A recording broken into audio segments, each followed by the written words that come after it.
কেমন কি করবো? আই মেকআপ কেমন কি চাই? তুই যেরকম ভালো বুঝিস করে দাও, আমার কোনো চাপ নেই। আমারও তো যেটা সুবিধা হবে করে দে, যেটা ভালো লাগবে। হ্যাঁ, তোর যেটা ভালো লাগবে করে দে। ঠিক আছে। শুনলে তো ও কেমন কি লুকস চাইছে। হ্যাঁ, সম্পূর্ণ লুকসটাও আমার উপর ছেড়ে দিয়েছিল। আর এখানে একটা কথা আমি বলি, ও হচ্ছে আমার ছোটোবেলাকার বান্ধবী, আর আমরা একসঙ্গেই পড়াশোনা করেছি। তো আজকে ছিল ওর ছেলের অন্নপ্রাশন, তো সেই জন্য ও আমার কাছ থেকে বুকিং নিয়েছিল। যাক, কাজের সূত্রে হলেও পুরনো বান্ধবীর সঙ্গে তো দেখা করা গেল।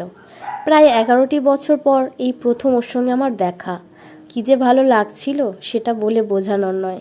সত্যি অনেক দিন পর দেখা হলে এই যে ফিলিংসটা, এটা সত্যি একটা আলাদাই হয়। তো আমাদের খুব বেশি সুযোগ ছিল না কথা বলার, যেহেতু বাড়িতে একটি অনুষ্ঠান চলছিল। তো যতটুকানি সময়ও সুযোগ পেয়েছিলাম আমরা কিছু কথা বললাম, কিছু পুরনো স্মৃতিচারণ করলাম। বেশ ভালো লাগছিল, বেশ মজা করে আজকের কাজটা করেছিলাম।